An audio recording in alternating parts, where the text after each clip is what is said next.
বেটা শোনো, এই কথাটা শোনো, বেটা শোনো, 14 বার একটা কথা বলছি, তখন বিরক্তি বোধ, উফ তুমি চুপ করো তো। এই উফ শব্দটা পিতামাতার সম্মুখে করা যাবে না। পিতামাতা কষ্ট পাবে, ব্যথা পাবে, কারণ ওনার সময় ওটা, এটা আল্লাহ পাকের সৃষ্টি, উনি বলবেন ওটা। উফ ওয়ালা তানহারহুমা ওয়া কুল লাহুমা কওলান কারীমা, তাদের সঙ্গে সম্মানজনক কথা বলো, তারাকে সম্মান করো, রেসপেক্ট করো, সম্মানজনক কথা বলো।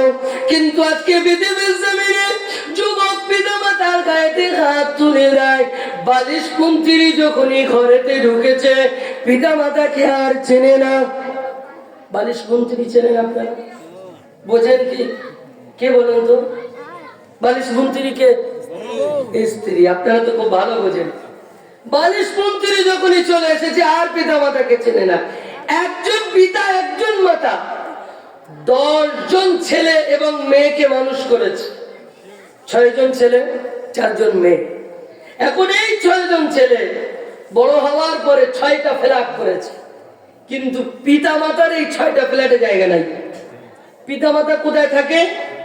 ওই যে খড় দেওয়া, পেপার দেওয়া একটা ঘর আছে, ওই ঘরে থাকে। কেন না? পিতা মাতাই বড় ফ্ল্যাটে ঢুকলে নোংরা করবে, বয়স হয়ে গেছে তো নোংরা করে ফেলবে, জায়গা হয় না। একজন পিতা, একজন মাতা 10 জনকে মানুষ করলো খড়ের তলায়, পেপারের তলায়, কিন্তু এই 6টা ছেলের ফ্ল্যাটে এই 2 জন পিতা মাতার জায়গা হলো না। উপরোক্ত তারপরও আবার মারধর। একজন যুবক প্রতিদিন বাড়িতে ফেরে, কর্ম করে, কর্ম থেকে বাড়িতে ফেরে, স্ত্রী প্রতিদিন বলে আজকে তোমার মা এই করেছে, আজকে তোমার মা ওই করেছে, প্রতিদিন বলে। একদিন একটু বেশি বলে ফেলেছে। যুবক খুব রাগান্বিত হয়েছিলেন, মাকে মারতে চলে গেলেন, রেগে মাকে মারতে চলে গেলেন। মাকে মারতে মারতে মারতে মারতে এমন জায়গায় মেরেছে, মা পৃথিবীর জমিন থেকে বিদায় নিলেন। যেই মা পৃথিবীর জমিন থেকে বিদায় নিয়েছে, নিজে অনুতপ্ত হতে শুরু করলেন, মাকে মেরে ফেললাম, আমি মাকে মেরে ফেললাম, আমার মা বিদায় নিল। যুবকটা যে হাত দিয়ে মাকে মেরেছিল, ওই হাতটা কেটে ফেলে দিলেন। ওই হাতটা রাখলেন না, হাতটা কেটে ফেলে দিলেন। এরপরে স্ত্রীর জন্য মাকে মেরেছিলেন, স্ত্রীকে তালাক দিয়ে দিলেন, বাড়ি থেকে বার করে দিলেন।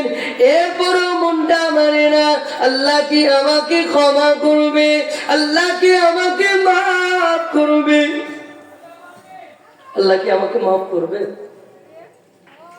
চলে গেলেন আল্লাহ পাকের কাবা বাইতুল্লাহ শরীফে।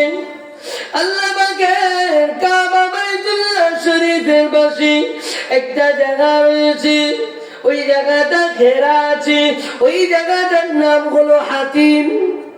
ওই হাতিমের পাশে দাঁড়িয়ে দাঁড়িয়ে আল্লাহ পাকের কাছে দোয়া চায়, রব্বুল আলামিন আল্লাহ আমাকে ক্ষমা করে দেন, আল্লাহ আমাকে মাফ করে দেন। আল্লাহ মাকে মেরেছি, এ হাত দিয়ে মাকে মেরে ফেলেছি, আল্লাহ আপনি আমাকে ক্ষমা করে দেন। 1 বছর নয়, 2 বছর নয়, 12টা বছর কাটিয়ে দিয়েছে,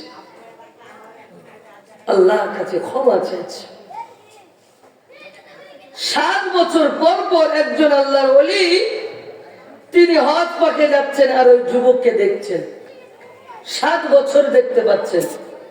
আল্লাহর ওলি ভাবলেন ইনি হয়তো আমার থেকে বড় আল্লাহর ওলি হবেন, আমি 7 বছর পর পর ওনাকে দেখছি। তো তিনি আস্তে আস্তে গুটি গুটি পায়খানার কাছে গেলেন, একটু দোয়া নিয়ে আসি, আমার থেকে বড় আল্লাহর ওলি হবেন তিনি, একটু দোয়া নিয়ে আসি।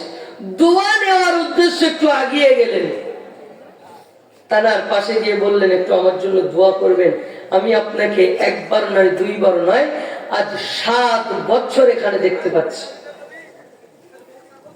ওই সময়ে মাকে মেরে ফেলা যুবক